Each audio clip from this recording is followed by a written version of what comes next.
Alam mo, ang kwento natin ngayon tungkol sa isang tao na hinding-hindi mo aakalaing magiging bida. Kasi hindi siya matapang, hindi rin siya handa. Ang totoo niyan, nagtatago siya. Pero siya mismo ang nagpapabago ng lahat.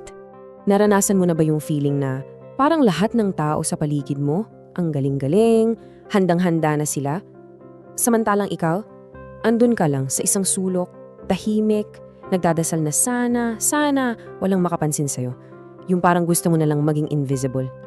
Kasi di ba minsan may bumubulong sa isip natin na hindi ka kasing galing nila, na may ibang mas deserving. Relate, di ba? Pero paano kung yung mismong bagay na kinatakutan mo, yung dahilan kung bakit ka nagtatago, yun pala mismo yung rason kung bakit ikaw ang tinawag? Okay, so dito na tayo papasok sa kwento natin. Ito ay tungkol kay Ehud. Oo, galing to sa Biblia. At promise, kung makikilala mo siya sa totoong buhay noon, hinding-hindi mo iisipin na, ito bayani to, malayo. So isipin mo to, 18 years, 18 taon na nagdudurusa yung mga Israelita. Grabe, ang tagal nun.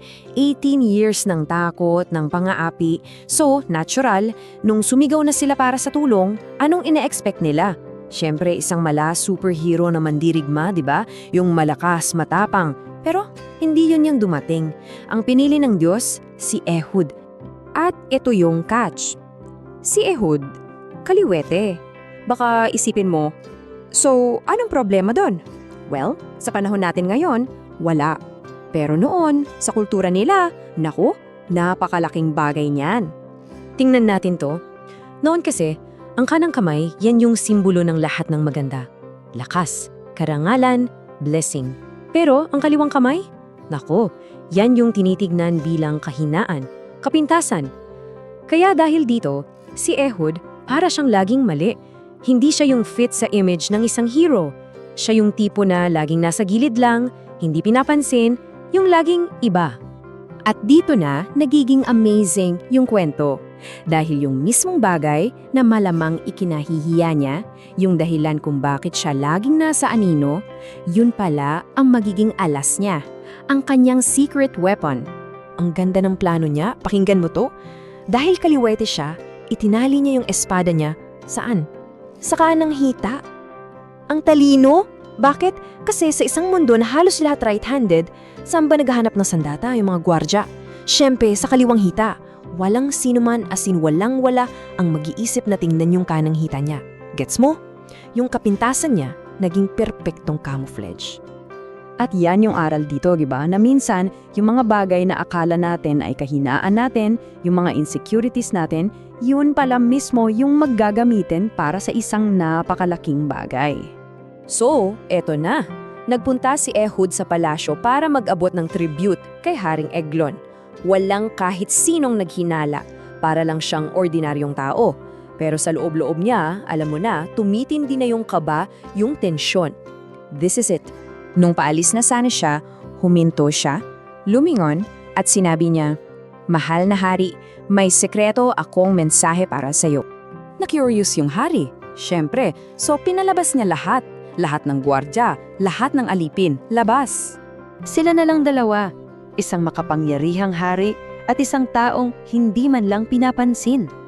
At sa isang iglap, humakbang si Ehud. Mabilis, gamit ang kaliwang kamay niya, binunot niya yung espadang nakatago sa kanang hita. At doon, sa isang mabilis at hindi inaasahang kilos, tinapos niya ang pamumuno ng malupit na hari. Pero teka, hindi pa dyan tapos. Kasi yung isang iglap na yon ng katapangan, may ripple effect. Nagbunga yon ng isang bagay na mas malaki pa sa inaakala ng lahat. AP, 80 taon. Paki-process natin yan sandali. 80 years of peace.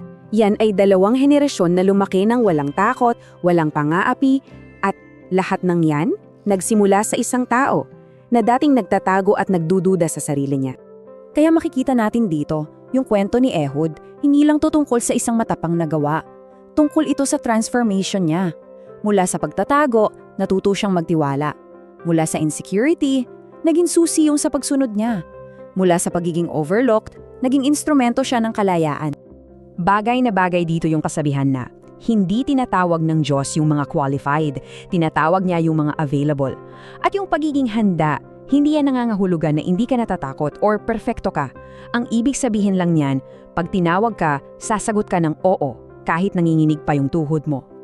Kaya ito yung totoong definition ng tapang, di ba? Hindi yung wala kang takot. Imposible yon. Ang tunay na tapang, yun yung kahit takot na takot ka, hahakbang ka pa rin. Yun yung pipiliin mong kumilos kahit ang lakas-lakas ng boses ng pagdududa sa isip mo. Kaya sa susunod na maramdaman mo na gusto mong magtago, na parang lahat ng tao umaabante at ikaw na pag-iiwanan, alalahanin mo si Ehud. Alalahanin mo na baka yung bagay na ikinahihiya mo, yung tingin mong kahinaan mo, baka yun pala mismo ang susi sa lahat. Kasi madalas, yung mga malalaking pagdabago sa mundo, hindi yan galing sa mga inaasahang bida.